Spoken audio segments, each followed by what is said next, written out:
Oke, sudah kelihatan ya. Oke, eh, jadi rangkaian daripada webinar kita hari ini kita akan lanjutkan dengan memilih uji statistik. Oke, saya tidak tahu apakah kalian sudah pernah belajar atau sebelumnya sudah pernah tahu mendengar uji statistik ini. Ya, mudah-mudahan bagi yang sudah pernah mendengar atau sudah pernah belajar bisa lebih mudah untuk bisa memahami ini lagi atau sekedar meremain. Dan yang belum pernah Recording in mendengar progress. nanti jika mengalami kesulitan setelah mendengarkan materinya nanti boleh ditanyakan ulang ya. Nah, jadi hari ini kita akan belajar tentang memilih uji statistik. Nah, tujuan daripada memilih uji statistik ini adalah untuk kalau kemarin kita sudah belajar menentukan hipotesis ya. Kemarin mungkin dengan Dokter Citra, kemarin juga sudah saya singgung. Tentu ketika kita melakukan penelitian itu kita kan membuat hipotesis. Nah, sekarang pertanyaannya hipotesis kita itu terbukti benar, terbukti salah atau tidak ada kebenarannya itu tidak bisa ditentukan berdasarkan hanya opini pribadi, tetapi kita harus membuktikan itu secara statistik ya. Nah, itu makanya seluruh rangkaian di dalam penelitian itu erat hubungannya dengan statistik ya. Kemarin ketika juga kita belajar menentukan sampel, itu juga kan ada hubungannya dengan statistik ya. Jadi kita melihat juga ada relevansinya dengan nilai ZA, ZB dan segala macamnya.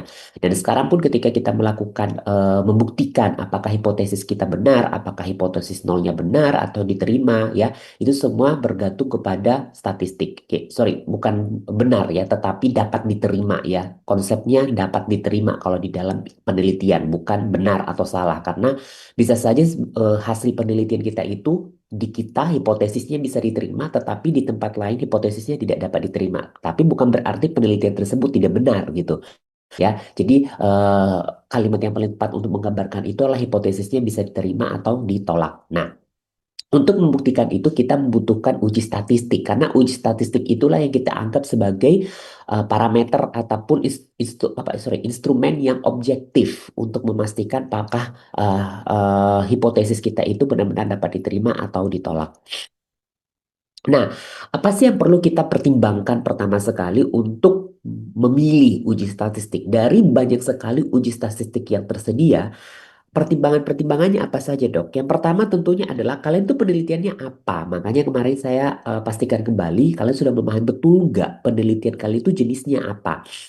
Kalau jenisnya itu misalnya deskriptif ya tentu tidak perlu uji statistik yang lebih maju daripada itu. Hanya mungkin melaporkan saja nilai rata-rata misalnya ya, median, nilai tengah, atau nilai paling banyak frekuensi itu saja. Kalau data yang kalian perlukan atau penelitian yang kalian lakukan itu adalah penelitian-penelitian deskriptif. Contohnya misalnya rata HB mahasiswa FK Universitas Jambi itu misalnya penelitian deskriptif ya. Nah, hanya sekedar memanfaatkan data-data deskriptif, data-data karakteristik, misalnya seperti itu. Nah, itu tidak perlu uji statistik yang lebih advance, hanya membutuhkan uji statistik dasar seperti apa, rata-rata tadi, median, modus, ya, nilai tengah. Nah, itu adalah yang kita pakai untuk penelitian yang sifatnya deskriptif. Tetapi jika kalian penelitiannya itu sudah lebih maju dikit, misalnya tidak deskriptif lagi, tetapi sudah melakukan analitik ya, menganalisis hubungan dua variabel. That's why kemarin kita belajar tentang penentuan variabel ya. Jadi ketika kalian sudah memiliki variabel, lalu kalian mau menghubungkan apakah variabel-variabel ini memiliki hubungan, memiliki korelasi, apakah dapat dibandingkan, maka kita mengenal penelitian itu tuh namanya penelitian yang sifatnya inferensial ya. Jadi ada deskriptif, ada inferensial. Kalau deskriptif hanya sedang memaparkan, hanya sedang melaporkan, tapi inferensial kalian sedang menghubungkan atau sedang menganalisis lebih lanjut hubungan antara atau korelasi antara tiap variabel ya. Jadi pastikan dulu penelitian kalian itu penelitian yang sifatnya deskriptif atau inferensial. Lalu yang kedua, tentunya kalian lihat variabel kalian itu seperti apa ya. Ada beberapa variabel ya. Lalu variabelnya itu diukur dengan apa? Nah, itu makanya saya sampaikan kemarin definisi operasional sangat penting sekali ya. Ketika kalian sudah menentukan variabel, lalu kalian sudah sudah tahu cara ukurnya, maka step selanjutnya yang sangat penting adalah pengukurannya bagaimana, hasilnya bagaimana ya. Apakah hasilnya adalah nominal, apakah hasilnya adalah ordinal, apakah hasilnya itu numerik baik itu rasio ataupun interval. Saya anggap kalian sudah paham apa bedanya nominal, ordinal, interval atau rasio. Sudah paham nggak? data yang sifatnya nominal itu seperti apa? Monggo yang tahu mungkin bisa open mic, bisa di ini deh dikasih pendapatnya. Nominal itu apa, ordinal itu apa, interval itu apa, rasio itu apa, supaya saya bisa memastikan kalian sudah paham apa enggak dan kita bisa lebih mudah untuk memahami tentang uji statistik ini. Ada yang mau mengasih komentar deh, apa itu nominal, ordinal, ataupun interval dan rasio? Bisa kasih contoh mungkin.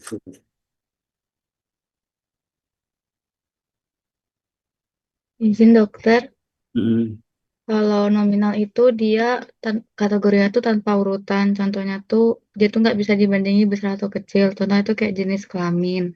mm, Kalau ordinal dia tuh ada urutannya. Contohnya kayak tingkat pendidikan SD, SMP, SMA, S1. mm, Kalau interval itu eh, dia punya nilainya sama, tapi dia nggak punya nilai nol. Contohnya kayak suhu Celcius. Terus kalau rasio itu contohnya kayak berat badan, tinggi badan, dan usia. Oke, ya, good ya. Jadi itu penting kalian harus tahu karena skala ukur itu nanti menentukan berbagai macam seperti kemarin menentukan cara sampling kita juga, cara menentukan uji statistik itu juga bergantung kepada skala ukur kita. Nah, tadi kalau nominal itu adalah data-data yang sifatnya itu hanya sekedar membandingkan, membedakan. Contohnya agama, jenis kelamin, ya kan nggak ada jenis kelamin yang lebih baik laki-laki bukan lebih baik dari perempuan kan sama laki-laki dan perempuan agama sama Islam, apa namanya Kristen ataupun Katolik ya Hindu Buddha. Nah, itu juga atau misalnya suku gitu ya, suku Melayu, suku Batak, suku Jawa. Nah, itu adalah yang sifatnya nominal. Kalau yang ordinal yang memang dia sifatnya kategori tetapi sudah ada perbandingan, sudah perbandingan, sudah ada urutan ataupun tingkatan, tingkat SMP, tingkat SD atau jangan salah, jangan terkecoh. Misalnya kalian juga buat data yang numerik, contohnya misalnya tingkat pendapatan atau misalnya umur deh, umur ya, BMI juga, BMI itu kan angka ya 26,7 gitu. Tetapi ketika BMI sudah digolongkan menurut data misalnya kategori orang Asia, BMI Asia gitu. Nah, itu tidak jadi data numerik lagi, itu sudah jadi data ordinal. Jangan kebalik ya. Nah, itu ketika data-data numerik sudah dijadikan sebagai kategori misalnya, itu adalah data yang sifatnya ordinal, bukan yang sifatnya numerik. Ya, itu. Oke, interval itu yang tadi yang tidak memiliki nol absolut. Jadi artinya dia masih ada data yang nilai di bawah minus itu masih dianggap minus 2, minus 3, minus 4 itu adalah interval. Sedangkan rasio itu datanya yang sudah bersifat nol absolut. Jadi misalnya apa? Berat badan, tinggi badan ya, tekanan darah itu adalah yang rasio. Kenapa? Karena kan tinggi badan nggak ada minus 20 ya, minus 50 nggak ada. Ataupun berat badan nggak ada minus 5, minus 6 nggak ada. Jadi itu adalah yang sifatnya rasio. Oke. Lah, lalu selanjutnya yang harus kalian pahami adalah berapa banyak variabelnya. Tadi sudah saya sebutkan variabelnya ada berapa, apakah cuma dua variabel, tiga variabel, multivariabel. Nah, itu juga akan mempengaruhi jenis uji statistik kita seperti apa. Lalu yang selanjutnya yang harus kalian pahami, apalagi langkah yang kalian dapatkan adalah tujuan statistiknya. Apakah hanya sekedar cenderung memusat, melihat variabilitas ya? Nah, itu tadi seperti saya katakan, kalau kecenderungannya hanya untuk melaporkan data memusat, berarti cukup hanya mean, median, ataupun modus. Tetapi kalau kalian ingin melihat hubungan, apakah dia sifatnya korelasi atau komparasi misalnya, ya itu juga harus diperhatikan ya.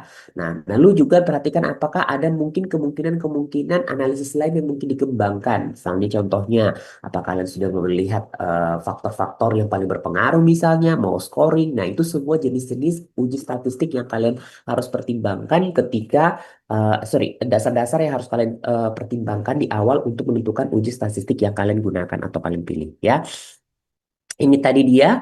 Jadi jenis datanya itu ada yang kategorik misalnya ada nominal dan ordinal. Kalau data nominal dan ordinal tentu ini adalah hasil daripada uji statistik yang akan kalian dapatkan. Contohnya misalnya tadi kalau data yang nominal, misalnya jenis kelamin ya. Data yang bisa dilaporkan dari sana adalah modus ya. Mana lebih banyak perempuan atau laki-laki itu. Lalu frekuensi relatifnya bagaimana, presentasinya. Nah, itu adalah hasil ukur untuk yang nominal. Sedangkan yang ordinal ya, hasil ukurnya itu adalah median ya, nilai rata-rata, nilai tengahnya, frekuensi relatif dan juga apakah distribusinya normal apa tidak, Kolmogorov, Smirnov ya.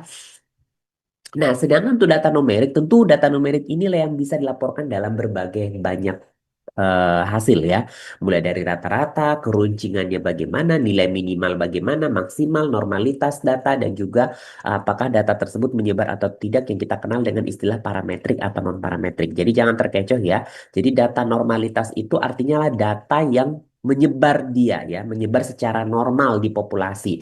Nah, data yang menyebar secara normal di populasi itu kita gunakan istilah namanya parametrik atau non-parametrik. Parametrik artinya data menyebar normal, sedangkan non-parametrik artinya data tidak menyebar normal ya. Nanti bagaimana kita menyatakan bahwa data tersebut menyebar normal atau tidak, itu nanti kita akan bicarakan lagi di slide selanjutnya ya. Nah, jadi pertama tadi ini kita menentukan H0-nya ya, seperti biasa kemarin. Lalu setelah menentukan H0-nya, tentukan H1 yang sesuai ya, apakah kalian one tail atau two tail seperti kemarin. Lalu gunakan tingkat signifikansi ke tingkat kesalahannya yang digunakan. Mostly semua tingkat kesalahan yang kita gunakan itu adalah yang 5%. Jadi memang kita selalu pakai confidence interval itu 95%. Boleh nggak sih pakai yang 1%, pakai 10%? Ya boleh-boleh aja, tetapi secara ilmu, secara penarikan kesimpulan, ketika kita mengambil misalnya kekuatannya itu adalah 10%, nah itu nilainya rendah dibandingkan dengan nilai yang 90%.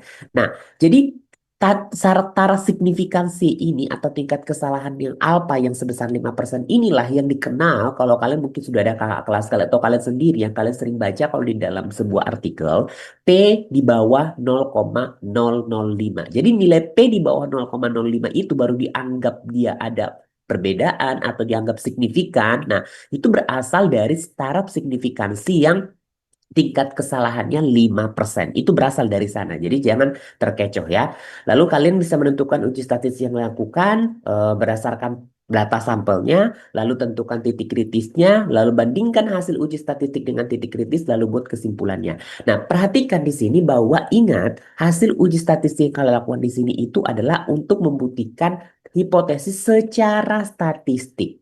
Nah, ingat ya, secara statistik. Ya, jadi nilai secara statistik itu belum tentu mungkin bisa diterima di populasi. Nah, ini kalian harus perhatikan. Kenapa? Karena seperti yang saya katakan tadi, jadi hipotesis di sini itu bukan dianggap benar dan salah, tetapi dianggap diterima dan tidak diterima. Karena nilai daripada hipotesis tersebut akan kembali ditarik dan dibawa menuju populasi, ya.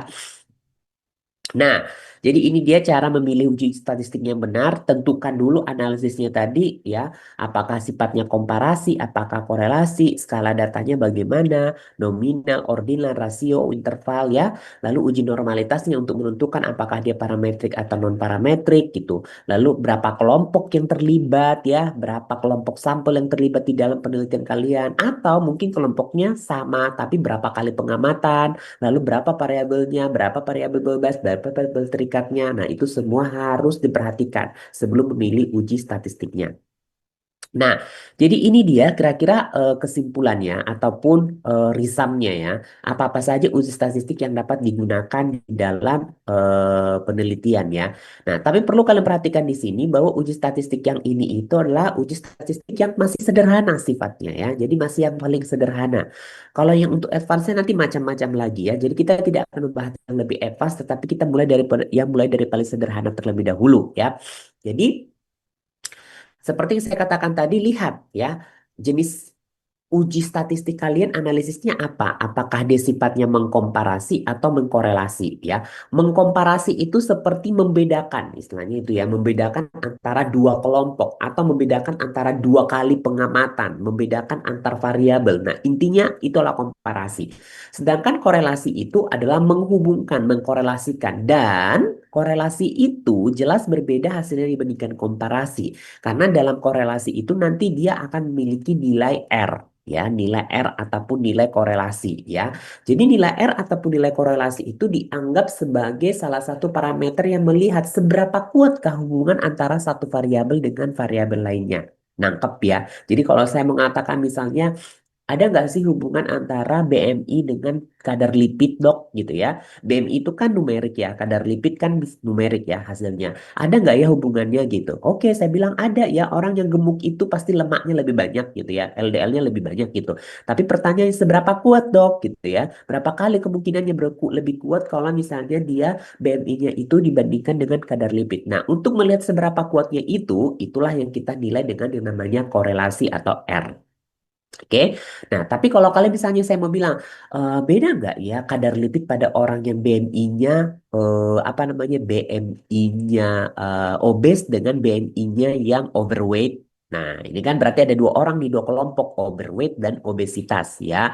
Nah kita mau lihat kadar lipidnya. Nah kalian mau lihat perbandingan kadar lipidnya beda nggak ya dok? Pertanyaannya begitu. Maka itu adalah komparasi ya. Jadi perhatikan bagus-bagus apa yang menjadi tujuan ataupun hipotesis penelitian kalian. Oke.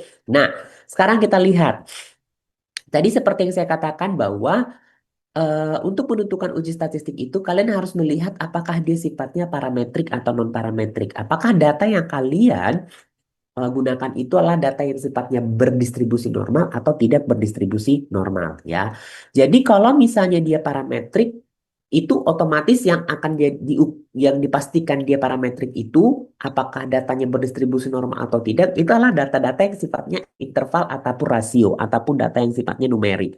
Sedangkan kalau dia yang non parametrik itu data-data yang sifatnya itu adalah nominal dan ordinal. Jadi kalau kamu punya data ordinal lalu kamu bilang mau dibilang dia uji parametrik gitu ya, itu udah nggak masuk akal ya. Jadi kamu harus tahu bahwa yang dimasuk dalam data parametrik itu adalah data yang skala ukurnya adalah rasio ataupun interval. Sedangkan parametrik adalah data yang sifatnya ordinal dan nominal. Oke, pertama kita lihat komparasi.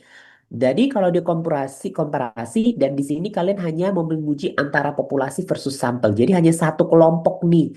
Nah, terus kalian punya satu sampel ya. Maka di sini uji parametrik yang digunakan uji statistik yang kalian gunakan itu adalah T1 sampel namanya ya. T1 sampel, one sample t-test ya namanya. One sample t-test.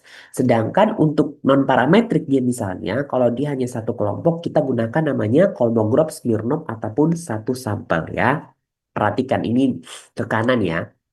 Oke, lalu kalau dia terdiri dari dua sampel ya, terdiri dari dua sampel, lalu kalian mau melihat apa namanya itu perbedaan kedua sampel tersebut, misalnya tadi obesitas dengan overweight ya, lalu kalian mau melihat perbedaan kadar lipidnya ataupun kadar LDL-nya misalnya. Nah, untuk melihat kadar LDL-nya tersebut, nah pastikan dulu kadar LDL-nya tadi apakah datanya berdistribusi normal atau tidak. Nah, untuk menentukan sebuah data berdistribusi normal atau tidak itu, kita melakukan namanya uji distribusi normal. Uji distribusi normal itu di dalam statistik ada dua pilihannya. Ada dua pilihan yang paling sering. Banyak tentunya sebenarnya ada empat atau lebih ya. Tetapi ada dua yang paling sering digunakan. Yang pertama adalah uji Kolmogorov-Smirnov. Yang kedua adalah uji Shapiro-Willis. Pertanyaannya, dok, kapan saya pakai uji Shapiro-Willis? Kapan saya pakai Kolmogorov-Smirnov ya? Jadi uji Kolmogorov-Smirnov itu dipakai kalau jumlah data yang kalian gunakan itu lebih daripada 50 sampel. Sedangkan kalau jumlahnya di bawah 50, kita memakai namanya uji Shapiro-Willis ya. Jadi ketika misalnya hasil uji normalitas itu ataupun uji parametriknya itu ketika nilai P-nya di atas 0,05 ingat ketika nilai P-nya di atas 0,05 maka data tersebut kita katakan bersifat parametrik. Tetapi ketika data tersebut misalnya ujinya itu uji normalitasnya di bawah 0,05 maka data tersebut kita katakan sebagai non parametrik ya. Jadi misal bisa saja misalnya datanya itu data numerik ya, jangan terkecoh. Bisa saja datanya lah data numerik. Contoh misalnya kadar lipid itu numerik gitu ya, LDL gitu. Tetapi LDL tersebut ternyata lakukan uji normalitas, P-nya itu di bawah 0,05. Berarti kita anggap tidak ada perbedaan atau tidak ada normalitas. Berarti nggak normal datanya. Maka itu data otomatis bukan lagi bersifat rasio atau interval. Tapi datanya itu sudah turun menjadi data yang sifatnya ordinal. Meskipun data tersebut disajikan secara angka. Nangkap ya? Ya, jadi tidak otomatis kalau datanya angka itu sudah pasti adalah data parametrik, bukan. Untuk menentukan parametrik dan tidak parametrik itu, kalian harus melakukan uji normalitas. Tadi bisa Kolmogorov-Smirnov untuk data yang di atas 50 atau data yang di bawah 50 itu adalah uji Shapiro-Willig ya. Nah, jadi kalau datanya ternyata normal, Dok. Jadi saya membandingkan antara kadar LDL pada orang yang obesitas dengan orang yang overweight misalnya. Datanya berdistribusi normal. Maka kalau di datanya berdistribusi normal, maka pilihan statistik yang akan kalian gunakan adalah yang ini, T2 sampel. Atau kalian sering katakan juga istilahnya itu adalah dependent t-test. Ya, sorry, T-independent test. T-independent test ya, ini dipakai di sini ya. Kalau misalnya dia dua sampel dan datanya berdistribusi normal. Tetapi kalau datanya ternyata tidak berdistribusi normal, maka yang kalian gunakan adalah ini, Mann-Whitney ya. Uji alternatifnya namanya Mann-Whitney. Oke, kalau datanya tadi tidak berdistribusi normal ternyata si kadar LDL-nya.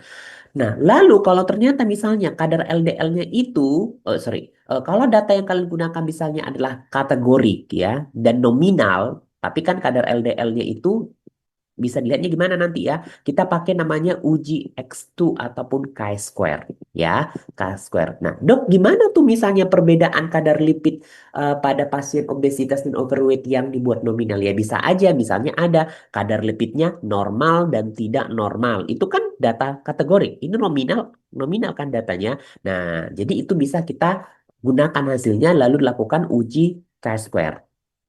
Sejauh ini paham? Paham semua ya. Nah, kalau kelompoknya lebih dari dua, misalnya tadi, saya mau melihat dok perbedaan kadar LDL pada orang yang BMI-nya normal, BMI-nya overweight, dan BMI-nya obesitas. Berarti ada tiga kelompok nih Dek, sekarang. Ada yang normal, BMI-nya overweight, dan overweight-nya obesitas ya ada tiga kelompok nih berarti ya. Nah balik lagi, saya mau melihat perbedaan kadar lipid pada ketiga kelompok tersebut ya. Kadar lipidnya terlebih dahulu diuji normalitas dulu sama tadi Kolmogorov-Smirnov ataupun uji Shapiro-Willig. Nah kalau ternyata data kadar lipidnya itu LDL-nya itu normal dan ketiga-tiganya normal, maka kita lakukan uji T apa sorry one way ANOVA yang ini. Ya, oke, kita pakai ujinya one way ANOVA. Nah, balik lagi, kalau ternyata uji uji normalitasnya itu data-datanya itu tidak berdistribusi normal, maka kita turun ujinya, nggak boleh pakai ANOVA. Pakainya adalah Kruskal-Wallis. Ya, namanya Kruskal-Wallis. Tapi kalau datanya itu ternyata nominal, bukan ordinal seperti tadi, ya kan data LDL-nya itu normal, tidak normal, dan segala macam, maka yang kita gunakan adalah chi-square. Oke, nah penekanannya di sini, chi-square ini adalah uji statistik yang membutuhkan angka ekspektasinya itu tidak boleh kurang daripada 5 ya. Itu maksudnya gimana dok? Angka ekspektasi itu tidak boleh kurang dari 5 ya. Jadi contohnya, eh, contohnya itu misalnya adalah, sebentar ya.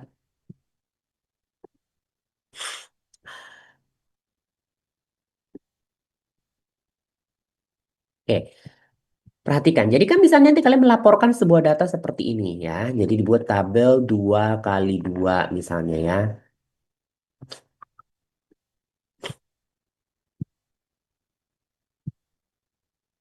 Nah, contohnya tadi, ini adalah kelompok yang obesitas, misalnya ya, ini obes. Ini adalah kelompok yang overweight. Nah, sekarang kan kadar lipid itu tadi dibuat dalam kategori ya, nominal dan nominal. Berarti kalau kategorik dia kadar lipid dibuat dalam kategorik, berarti pilihannya cuma ada dua, normal dan tidak normal, ya kan? Oke. Nah, jadi kalau misalnya dia kelompok obesitas ada 50 tadi 50 orang kita ukur deh. Nah, jadi kelompok yang obesitas tetapi kadar lipidnya normal itu berapa banyak? Ditaruh di sini misalnya ada 25 orang ya. 22 orang. Yang obesitas tetapi dia tidak normal misalnya ada sekitar 10 orang. Berapa ini? Udah kan totalnya harus 50 orang nih di sini ya. Oke, berarti 25, 22 tambah 10, 32. Di sini overweight dan normal ada 3 misalnya. Terus overweight dan juga tidak normal itu jadi berapa deh sisanya deh? Ini jadinya 25 tambah 10, 35. Berarti ini ada 15 ya. Oke. Nah, kan ini semua ini namanya sel. Ini sel A, ini sel B, ini sel C, ini sel D ya. Jadi kalau misalnya dalam uji chi-square, ya D ya, dalam uji chi-square, di setiap sel ini dia ada memiliki namanya angka angka ekspektasi deh. Ada perhitungannya nanti ya. Ada perhitungannya. Kalau kalian menghitung manual monggo ya. Ada namanya angka ekspektasi di sini di setiap sel ini deh ya. Jadi kalau misalnya angka ekspektasi di setiap sel ini tidak terpenuhi ya uji chi-square ini tidak bisa digunakan. Ya, tidak bisa digunakan karena dia harus memenuhi. Jadi ini nggak boleh kosong sama sekali atau di bawah angka ekspektasi nggak boleh. Karena kalau kalian di bawah angka ekspektasi, maka ini ujinya tidak bisa dimanfaatkan.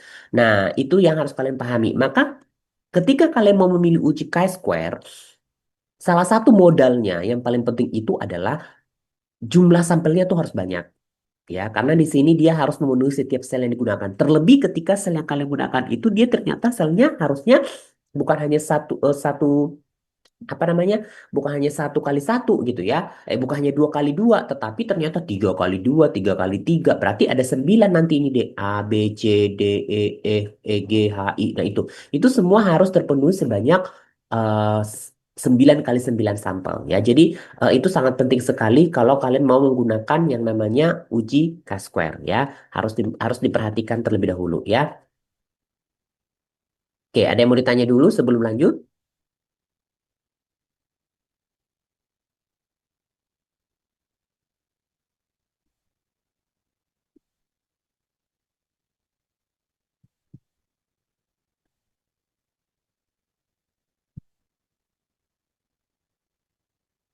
Oke, jadi itu dia tadi ya, chi-square.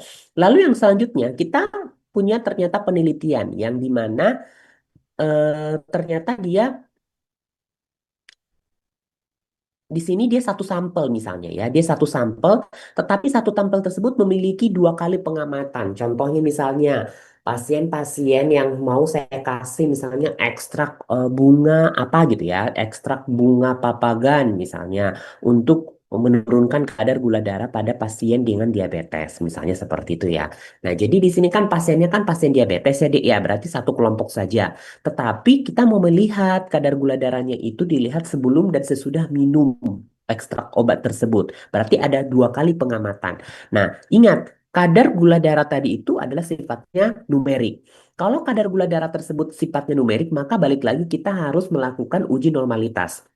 Kalau ternyata dia normal, maka yang digunakan adalah pair t-test ya. Tetapi kalau dia tidak normal kita pakai namanya Wilcoxon sign rank test ya. Prinsipnya sangat sederhana ya. Cuman lihat normal tidak normal. Kalau normal dia pilih ini yang ada di sini. Kalau tidak normal pilih yang di sini ya. Jadi namanya Wilcoxon sign rank test. Kalau ternyata datanya berubah jadi data nominal maka kita pakai namanya McNemar test ya. Bisa ya.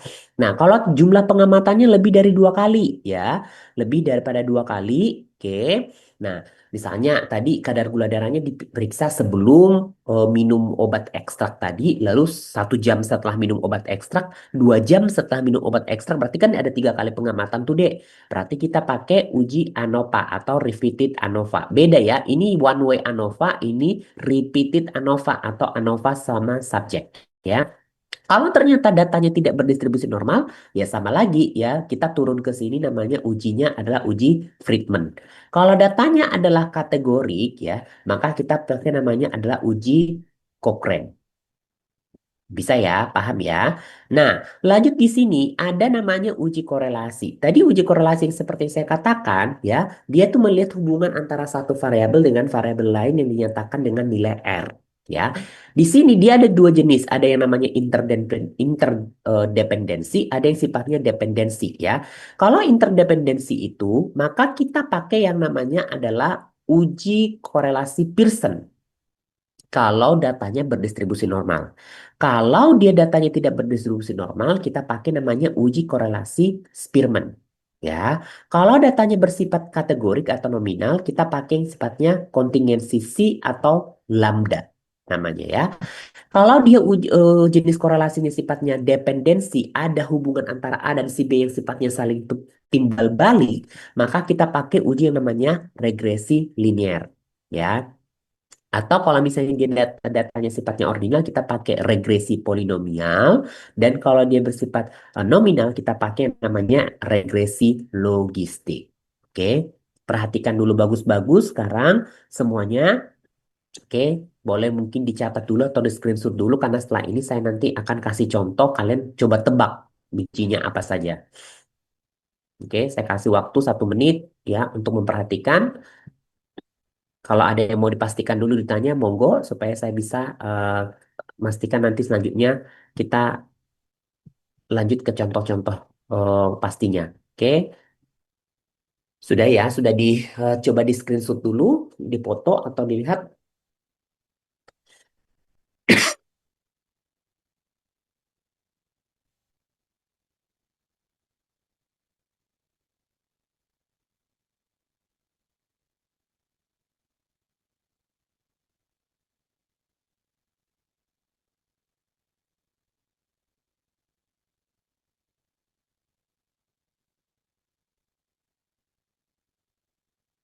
Oke, sudah ya. Oke, nah ini tadi yang ujinya paling sederhana ya. Nah, itu kalau sifatnya rata-rata misalnya multivariat ya. Jadi kalau sifatnya dia adalah, oh, sorry, bivariat ya. Kalau di sifatnya multivariat, nah misalnya kalau dia mau melihat etiologik misalnya, etiologi itu misalnya kayak kemarin gitu ya. Faktor-faktor yang mempengaruhi apa-apa saja sih yang menyebabkan terjadinya kehamilan gitu misalnya. Itu adalah etiologik ya. Dan itu kan bisa lebih dari satu variabel dia. Nah, kalau datanya itu bersifat linear, kita bisa pakai regresi linear tadi ya. Tapi kalau datanya itu bersifat yang kategori, kita pakai namanya regresi logistik ya. Oke, lalu begitu juga untuk yang prediktif, kalau dia sifatnya kategori bisa pakai regresi logistik, kalau sifatnya adalah numerik, kita bisa pakai yang sifatnya adalah numerik ataupun regresi linear ya. Oke, coba ini contoh kasusnya sekarang. Oke, yang apa ngasih pendapat monggo di open mic kita diskusi bareng-bareng ya. Jadi contohnya adalah seorang peneliti ingin mengetahui apakah ada perbedaan kadar interleukin 2 serum pasien kondiloma acuminata dengan pasien kanker serviks. Kadar interleukin 2 serum dilaporkan dalam bentuk data numerik yaitu dalam satuan pikogram per mililiter. Lalu penelitian dilakukan pada 30 orang kanker serviks dan 30 orang pasien kondiloma acuminata. Oke. Jadi kita di sini tentukan jenis uji statistik yang membuktikan hipotesis ada perbedaan kadar interleukin 2 pada pasien dengan kondiloma acuminata dan pasien kanker serviks. Oke, pertanyaan pertama saya. Jenis penelitiannya di sini apa, Dek? Komparasi, korelasi? Ayo, monggo, ayo di open mic ya. Jangan diam-diam ya. Ada 164 orang di Zoom ini. Jangan diam-diam aja. Jadi, mau salah benar kan saya nggak marahi, oke? Jadi, pertanyaan pertama tadi. Penelitian di sini itu sifatnya apa? Apakah komparasi atau korelasi? Ayo, Komparasi ya dok, oke. Komparasi. Kenapa komparasi? karena itu perbedaan kadar dari pasien kondiloma sama pasien kanker serviks. Oke, berarti di sini kita hanya mau melihat apakah ada perbedaan kadar interleukin 2 pada pasien kondiloma dan kanker serviks. Maka dia adalah komparasi. Ada berapa kelompok di dalam penelitian ini?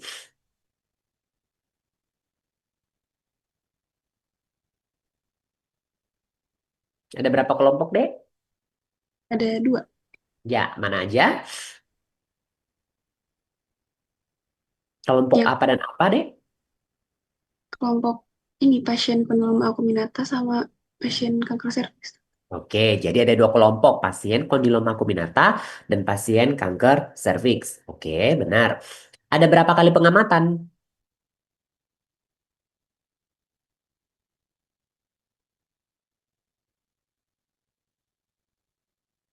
Perhatikan narasinya bagus-bagus, deh. Ada berapa kali pengamatan?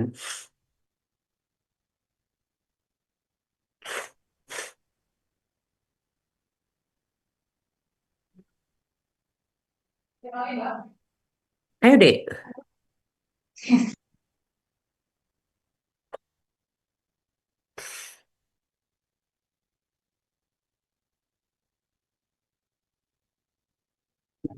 Kali dokter, Hmm? 1 kali dokter hanya menggunakan kadar interleukin 2-nya saja. Oke, jadi pengamatannya hanya sekali ya, periksa sekali saja pada pasien dengan kondiloma acuminata dan kanker serviks. Oke. Lalu di sini skala ukur, hasil ukur datanya itu apa, Dek?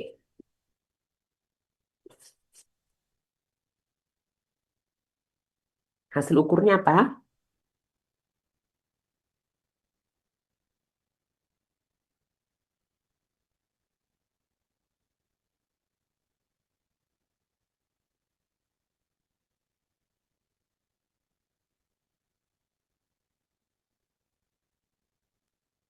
Numerik dokter.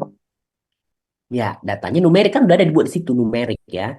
Nah, jadi kalau sudah seperti itu, kira-kira jenis uji data yang akan kalian gunakan di sini apa? Uji statistiknya udah saya ini kan, kita review tadi barusan. Yang mana, Dek?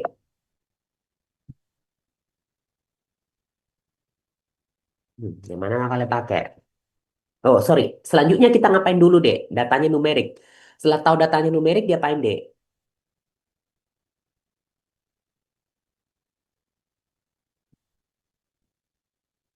Diapain? Setelah tahu datanya numerik,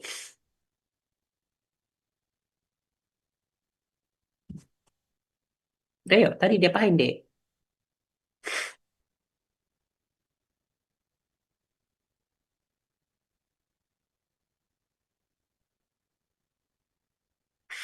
Diuji normalitasnya.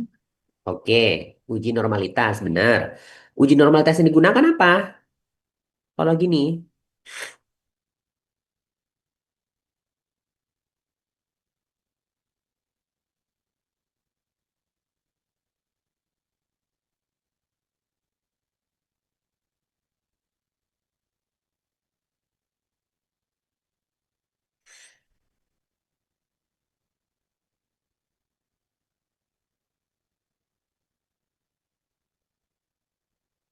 ayo, Dek, apa?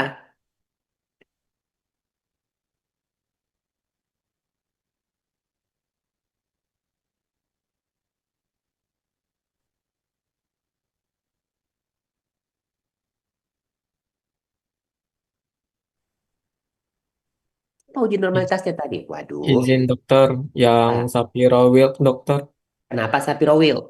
karena kurang dari 50 dokter. Karena kurang dari 50. Oke, jadi berarti kalau gitu uji statistik yang kalian gunakan apa? Kalau misalnya ternyata P-nya P-nya uji Kolmogorov-nya, uji Sapironya ya. Uji Sapironya itu di bawah 0,05.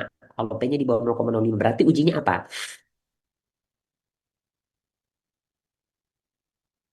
Yang non parametrik.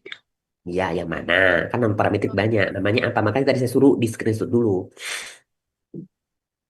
Yang apa sih, memar itu ya? Ayo, yang mana? Tadi nggak di screenshot dulu, nggak dilihat dulu.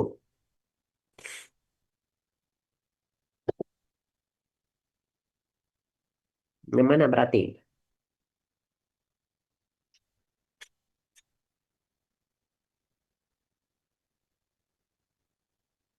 Yang mana berarti? Kalau P-nya di bawah 0,05 ternyata.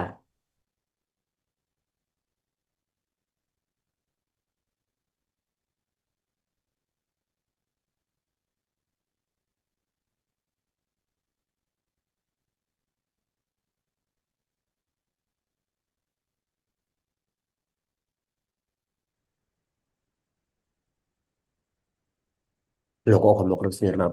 Yang mana kok Kolmogorov Smirnov? Oke, perhatikan. Kan tadi ada berapa sampel? Dua sampel. Berarti kalau dua sampel yang mana? Ya, gitu. Ini kan, nih dua sampel. Ya kan? Datanya tadi normal apa tidak normal? Kalau P-nya di bawah 0,05 artinya datanya normal apa enggak? Tidak dokter. Hah? Izin tidak dokter. Gimana? Tidak normal dokter. Di Nah, bawah kalau tidak normal 0,05. berarti yang mana? Yang Yang yang ini kan? Whitney dokter. Yang mana berarti ujinya? Whitney atau Nah, jadi ini ujinya. Kalau datanya tidak normal berarti yang mana? Sorry, kalau datanya normal yang mana? Ya ini T2 sampel ya atau yang independent test. Kan gitu. Jadi perhatikan dulu ya. Tabelnya disimak bagus-bagus ya. Oke. Nah, jadi kalau dia pakai uji Mann-Whitney, kalau dia sampelnya P-nya tidak di atas 0,05. Ingat ya, tadi kalau uji normalitas P-nya itu harus di atas 0,05 ya. Oke, sekarang ini seseorang ingin meneliti apakah ada hubungan panjang korpus sternum dengan tinggi badan seseorang. Ingat nih, korpus sternum dadamu nih, dadanya nih, korpus sternum dadamu udah belajar anatomi kan. Nah, jadi kalau kamu ketemu misalnya tinggi apa namanya panjang korpus sternum, misalnya nih kalau orang forensik ya, mayatnya di mana-mana misalnya kan udah terpecah-pecah tulang-tulangnya. Kan kita mau prediksi nih kalau ada tulang-tulangnya doang kira-kira mau identifikasi ini orangnya ini gimana nih ya tinggi badannya ini dulu ya supaya kita bisa tahu kira-kira siapa nih orangnya ini yang meninggal ini gitu ya. Nah, itu panjang korpus sternumnya yang ketemu. Nah, tapi kita memprediksi dengan panjang korpus sternum tersebut kira-kira saya mau memprediksi tinggi badan seseorang ya. Nah, di sini panjang sternumnya itu diukur dengan kaliper dalam sentimeter dan tinggi badannya itu diukur dengan speedometer dalam sentimeter. Jumlah subjek yang diteliti adalah 200 orang. Oke, ya. Ini jenis penelitiannya apa kira-kira? Komparasi apa korelasi?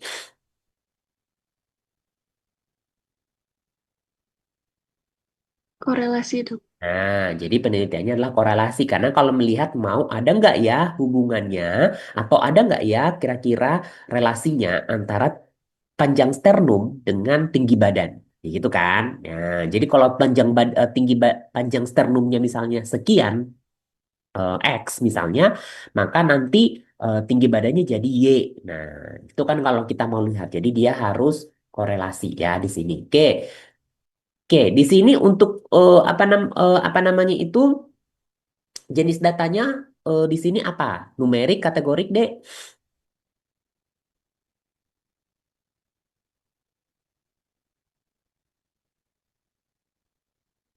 Di numerik sini dokter. ada nih panjang sternum.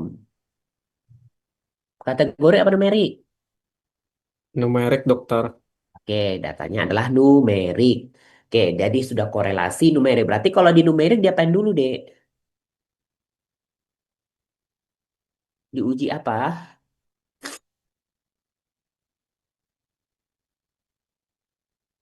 Uji normalitas. Nah, uji normalitas yang digunakan apa, Dek?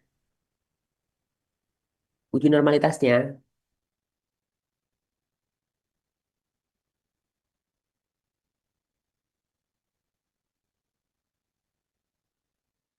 Apa, Dek?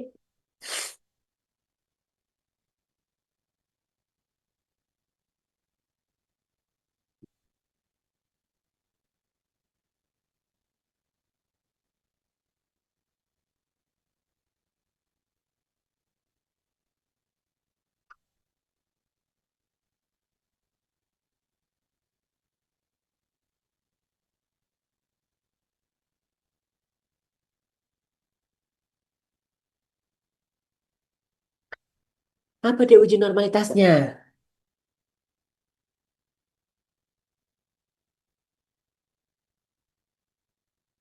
Kolmograf Smirnov ya. Jadi pakai uji kolmograf Smirnov. Kalau normal berarti nanti dia pakai yang regresi yang mana dong kalau kayak itu ya. Balik lagi di sini nih. Berarti kalau dia normal nanti pakai yang mana? Karena di sifatnya adalah dependensi. Nah, maka pakai uji namanya regresi linier ya. Ini tadi perhatikan ya. Ini kan dia sifatnya dependensi. Ada hubungan antara keterikatan antara tinggi badan dengan yang panjang sternum. Oke, di sini pakai uji kolmograf linear. Oke, ini sekarang ini seorang peneliti ingin mengetahui apa-apa saja faktor-faktor yang menyebabkan perburukan sepsis pada neonatus. Variabel yang diteliti adalah jenis persalinan, IMD, Apgar score, Down score, jenis kelamin, tempat melahirkan, berat badan lahir, kadar Hb, trombosit. Variabel yang diteliti disajikan dalam kategorik, udah dibilang. Desain penelitian yang digunakan adalah kohort. Dilakukan penelitian pada 120 bayi yang mengalami sepsis dalam kurun waktu setahun. Tentukan uji statistik yang akan digunakan. Apa yang digunakan, Dek? Mau lihat faktor-faktor yang menyebabkan perburukan. Berarti di sini variabelnya ada berapa, Dek? Satu, dua apa lebih? Lebih dokter. Nah, kalau lebih berarti kalian tidak boleh pakai yang ini. Bukan yang ini, yang kalau lebih. Berarti lebih yang mana? Yang ini. Nah, tadi prediktif dia kan? Ya kan, Dek? Nah, memprediksikan tadi saya bilang. Berarti kalau prediktif kita pindah ke sini. Yang mana yang prediktif? Datanya tadi kategorik apa numerik? Kategorik, dokter. Nah, berarti pilih ujinya apa? Apa ini? Yang logistik regresi. Nah, ya gitu. Tinggal gitu-gitu aja milihnya ya. Oke. Nah, uji regresi logistik ya. Jadi ini yang sifatnya untuk menentukan korelasi atau hubungannya. Oke, ini coba yang ini. Oke. Ayo satu orang open mic langsung menyebutkan ini dok ya. Penelitiannya tujuannya lah korelasi. Jenis datanya ini dan segala macam. Maka saya pakai ujinya ini. Ayo, cepat deh.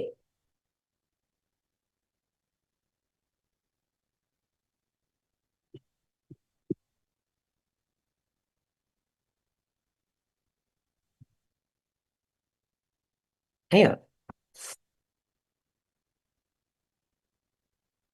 ayo. Apa deh uji korelasinya?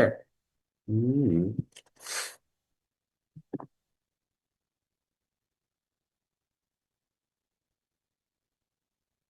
Nah, jadi kita pakai uji korelasi Pearson ya. Kalau dia datanya normal, tidak normal pakai yang Spearman. Oke, yang ini deh.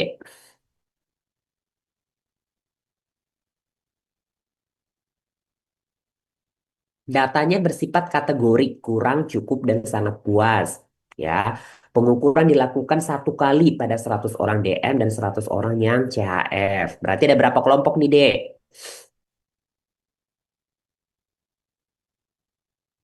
Ada Ada berapa, Dek?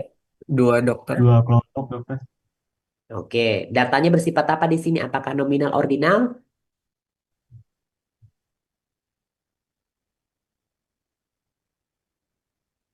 Hmm? Ordinal dokter. Oke, karena kurang, cukup, dan sangat puas.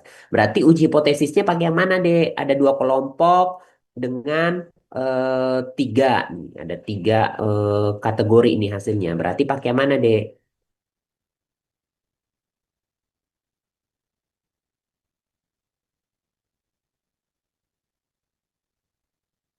Ayo, yang mana?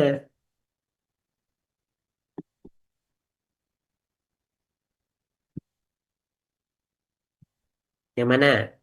Ada dua kelompok ini, dua kelompok nomi ordinal. Yang mana berarti? Yang man Whitney yang ya. Whitney. Kalau nanti man Whitney tidak terpenuhi, bisa pakai yang chi-square ya. Jadi itu dia.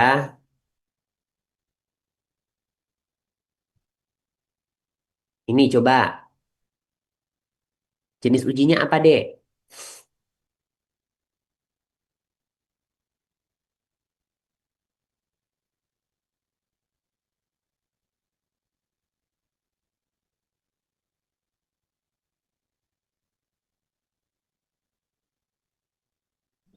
Ayo, Dek, apa, Dek? Uji hipotesisnya Robertson bukan dok. Apa? Robertson. Loh kok bisa Robertson? Robertson buat apa?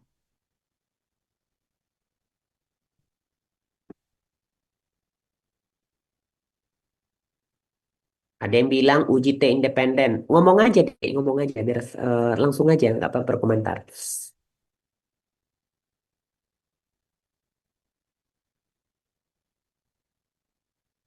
Ini ada berapa kelompok, Dek?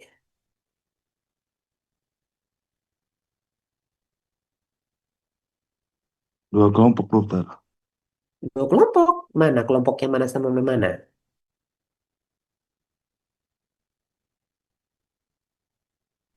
Yang sebelum diberi pengobatan sama sesudah diberi pengobatan dokter. Itu kelompok apa pengamatan? Orang yang diperiksa di sini berapa orang? Itu kelompok, Dek. Berapa yang diperiksa, Dek? Berapa kelompok? Kan satu. Siapa? Yang rinitis, alergika. Tapi pengamatannya ada berapa? Berapa kali diperiksanya? Dua kali setelah diberikan pengobatan dan sebelum diberikan pengobatan. Apa yang diperiksa? TGF beta. TGF betanya diperiksa dalam bentuk apa? Numerik. Nah, kalau gitu diapain dulu deh kalau numerik? Diapain deh? Uji normalitas. Nah, kalau dia normal berarti satu kelompok dua pengamatan. Kalau normal berarti hasilnya ujinya apa?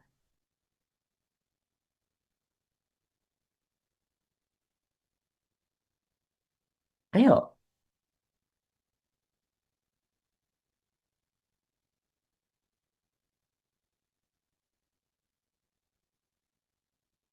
apa deh?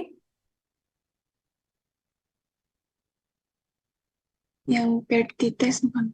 Nah, PRT test. Kalau nggak normal, jadi uji apa? Pindah ke sampingnya. Wilcox.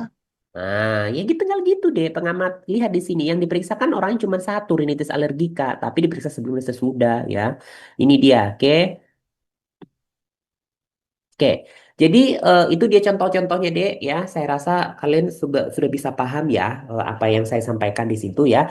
Nah, jadi sebelum mengolah data itu pastikan semua data itu terrecord dengan baik ya di dalam satu file, misalnya dari Microsoft Excel untuk memudahkan analisis lebih lanjut. Jadi kalau kalian sudah ngambil data, setiap data-datanya itu kalian ambil, masukkan ke dalam Excel, lalu kalian bisa nanti pindahkan ke aplikasinya ya untuk bisa memudahkan pengolahan data ya.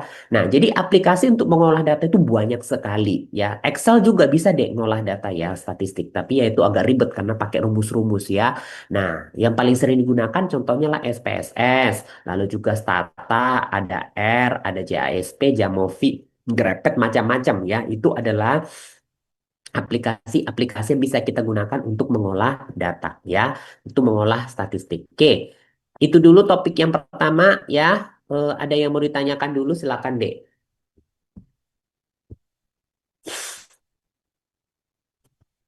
Oke, baik. Mungkin teman-teman ada yang ingin ditanyakan terkait materi yang dijelaskan Dr. Cenikon tadi. Ya, monggo deh, ada yang mau tanya. Kalau masih belum paham,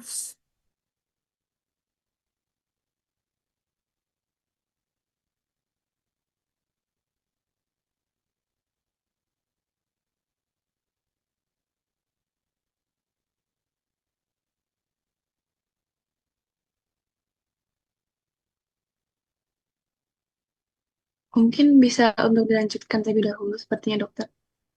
oke. Jadi untuk itu adalah jenis pengolahan data yang paling sederhana ya.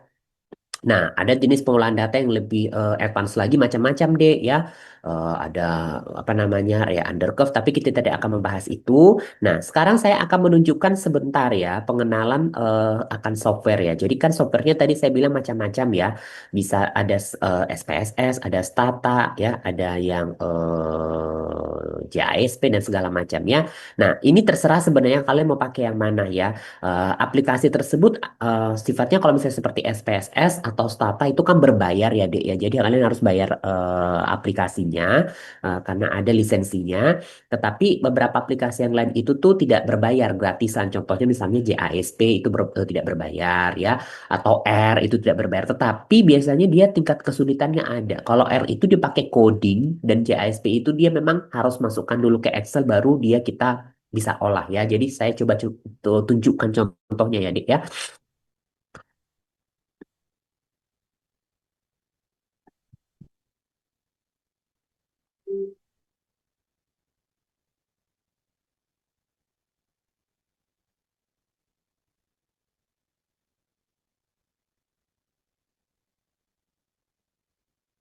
Nah, oke, layar saya kelihatan, Dek. Terlihat dokter. Oke, ini contoh aplikasi yang saya punya loh ya, Dek. Ini yang saya sudah bayar ya. Jadi saya punya aplikasinya dan berbayar. Saya pakainya yang ini ya.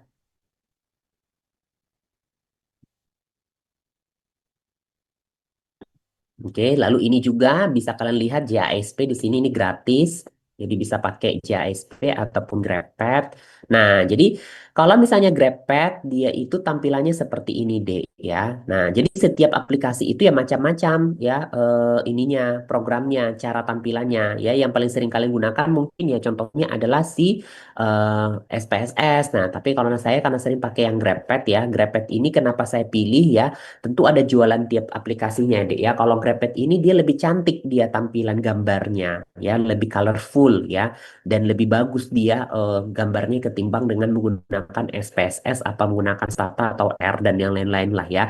Tetapi memang kalau GraphPad ini dia aplikasinya itu agak cukup terbatas di dalam mengolah statistik ya. Tidak semua jenis olah statistik itu bisa dipakai di GraphPad ya. Jadi hanya beberapa aja. Jadi kalau misalnya kalian lihat tadi di sini, misalnya contoh nih, ya, kalian mau pakai tes yang mana? Ada tes yang t-test pair tadi sudah ya.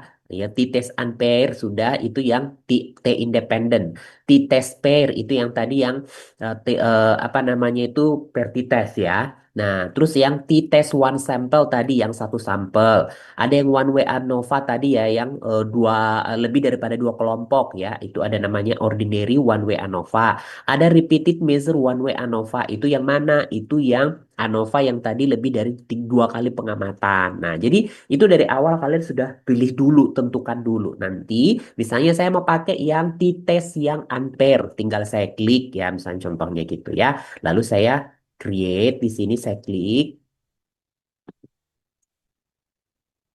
Nah, nanti dia tabelnya muncul seperti ini deh ya. Kalau kalian sudah punya Excel-nya, tinggal copy-copy aja. Jadi misalnya tadi di sini contoh yang tadi itu kadar interleukin 2 pada pasien dengan rinitis sorry bukan interleukin 2 tadi ya, yang dua kelompok. Yang dua kelompok itu yang kondiloma akuminata misalnya ya Dek ya.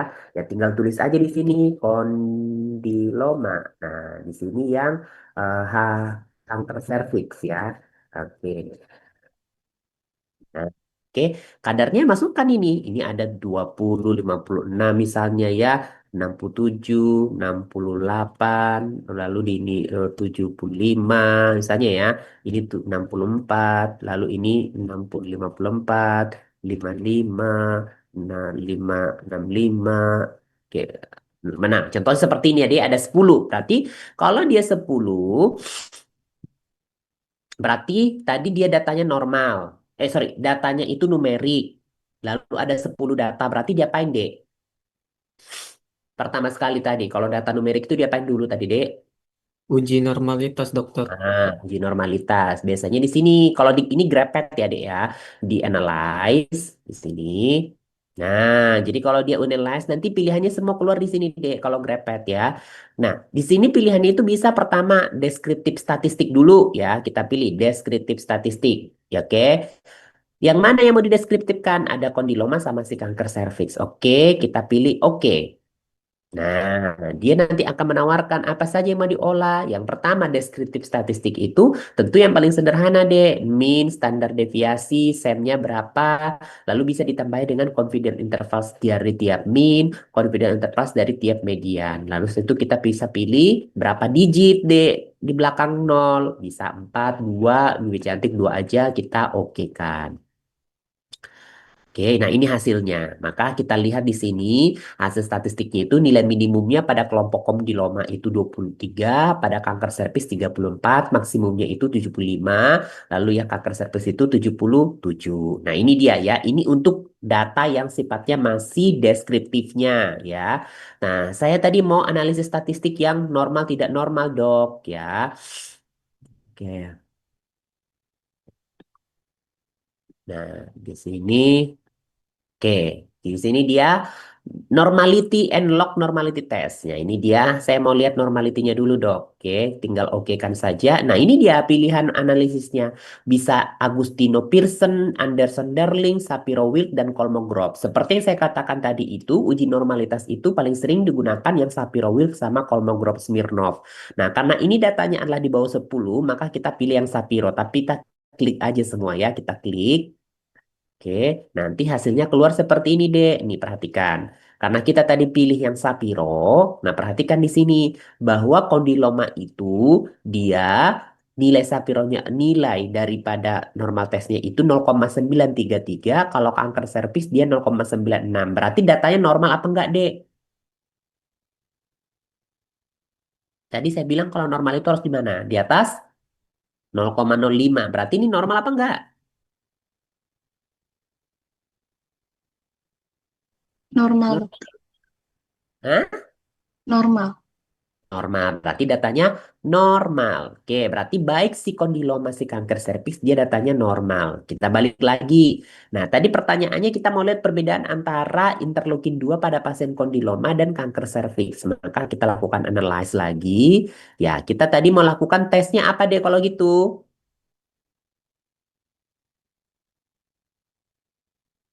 Tesnya apa deh tadi?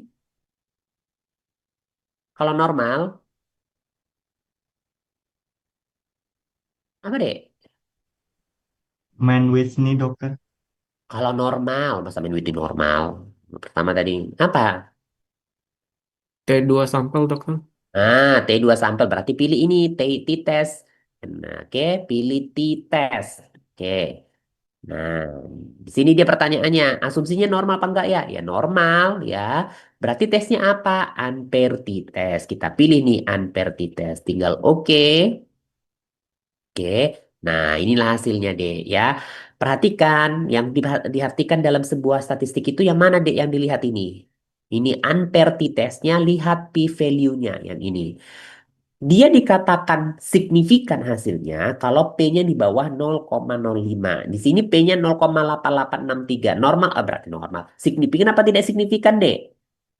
Tidak signifikan dokter. Berarti ada nggak perbedaan antara interleukin 2 pasien kanker serviks dan kondiloma? Eh, Tidak ada berarti dokter. Nah, gitulah kesimpulannya. Berarti tidak ada perbedaan kadar interleukin 2 pada pasien dengan kanker serviks dan kondiloma akuminata. Gitu. Paham? Ya, itu dia contohnya. Inilah dia contohnya GrabPad ya. Nanti kalian bisa explore lagi. Ya, tentu nggak bisa di sini kita latihkan semua ya, Dek ya. Nggak punya waktu kita ya. Tapi intinya nih, kalian bisa observe, lihat aja. Kalian mau apa ujinya. Ada yang tadi correlation ada. Simple linear regression ada. Linear regression ada ya. Apalagi yang chi-square ada. Oke, ini ada yang K-square ya. Ada yang three-way ANOVA 2 kali 2 kontingen macam-macam. Ini Fisher exact dan segala macam bisa kalian pilih di sini. Itu kalau untuk yang GrabPad ya. Ini contohnya tampilan GrabPad. Jadi beda aplikasi ya, beda tampilan, Dek. Saya tidak tahu kalau misalnya kalian mungkin biasanya pakai di sana apa ya? SPSS ya. Ya, SPSS memang dia agak sedikit lebih riweh ya dia makainya ya. Jadi tunggu apa namanya itu penyesuaian aja. Nah, ini yang kedua contohnya misalnya JASP. JASP itu ya sama juga kurang lebih deh ini gratis ya. JASP ini dia kayaknya ada masalah nih ya. Nah, kalian tinggal lihat aja nih deh. Kalian mau pakai apa namanya itu mau pakai jenis olahan yang mana. Tapi kalau misalnya JSP itu dia selalu dari awal itu harus buat dulu filenya di formatnya mereka. Formatnya mereka bisa CSP ya. Nanti tinggal kalian tarik datanya deh. Dari sini open recent files baru nanti masuk ke sini. Setelah itu nanti setelah masuk datanya baru kalian bisa memilih jenis-jenis ujinya. Seperti ini kan ujinya belum aktif deh ya. Kenapa tidak aktif? Karena dia belum dimasukkan datanya. Saya tidak kebetulan tidak punya data Excel ya. Oke, kurang lebih seperti itu untuk yang aplikasinya ya. Ada yang mau ditanya dulu, Dek? Saya mau pakai aplikasi yang mana, Dok? Kalau gitu ya, terserah, Dek, mau pakai aplikasi yang mana ya. Tidak ada patokannya yang mana. Yang penting bisa mengolah statistika ya. Dan yang penting kalau bisa caranya halal ya, bukan dengan cara yang haram ya. Kamu pakai bajakan misalnya ada segala macam itu ya. Kalau memang nggak sanggup bayar ya jangan ya. Mending pakai yang gratisan gitu ya. Tapi berjuang sedikit mungkin pakai R dan segala macam ya. Oke, itu topiknya. Cinta memberi